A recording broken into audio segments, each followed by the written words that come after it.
Assalamualaikum warahmatullahi wabarakatuh. Perkenalkan, nama saya Melana Pratiwi dari kelas 24 2B NIM 24093081100031.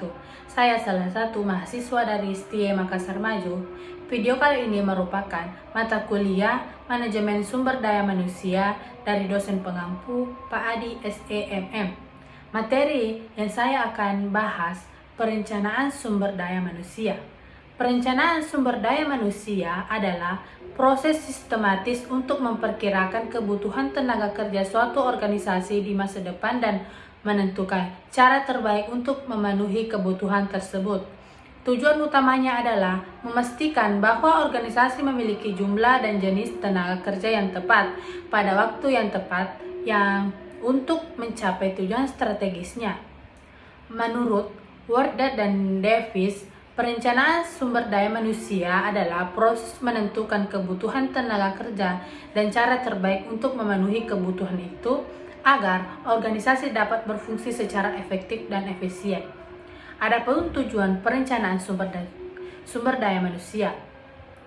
Tujuan utama perencanaan sumber daya manusia menjamin ketersediaan tenaga kerja yang kompeten sesuai kebutuhan organisasi, menghindari kelebihan atau kekurangan tenaga kerja yang dapat mengganggu efektivitas organisasi, mendukung strategi organisasi melalui penempatan dan pengembangan sumber daya manusia yang tepat, mengoptimalkan biaya tenaga kerja dengan menyesuaikan kebutuhan terhadap kemampuan finansial, menyiapkan tenaga kerja cadangan untuk menghadapi pergantian karyawan dan atau pensiun. Adapun manfaat perencanaan sumber daya manusia: memudahkan proses rekrutmen dan seleksi tenaga kerja, meningkatkan produktivitas dan efisiensi kerja, mengurangi risiko kekurangan tenaga kerja, menyediakan dasar bagi pelatihan, pengembangan dan promosi, membantu organisasi menghadapi perubahan lingkungan kerja. Adapun proses perencanaan sumber daya manusia, proses perencanaan sumber daya manusia umumnya terdiri dari beberapa tahap. Tahap pertama itu analisis situasi organisasi, tahap kedua meninjau visi, misi, dan strategi organisasi, tahap ketiga menganalisis faktor eksternal atau ekonomi, teknologi, sosial, dan hukum.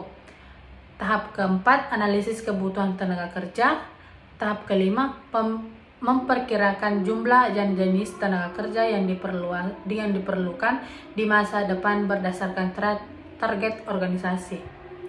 Tahap keenam, analisis ketersediaan tenaga kerja. Tahap ketujuh, menganalisis ketersediaan tenaga kerja internal. Tahap ke-8, menentukan kesenjangan tenaga kerja. Tahap ke-9, menentukan selisih antara kebutuhan tenaga kerja dan ketersediaan. Tahap terakhir, merumuskan rencana tindakan SDM. Adapun faktor yang mempengaruhi perencanaan sumber daya manusia. Faktor internal, strategi organisasi, struktur organisasi, tingkat keperputaran tenaga kerja, kebijakan SDM, kondisi keuangan.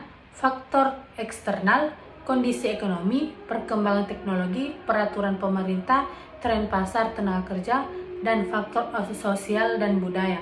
Sekian dari saya. Wassalamualaikum warahmatullahi wabarakatuh.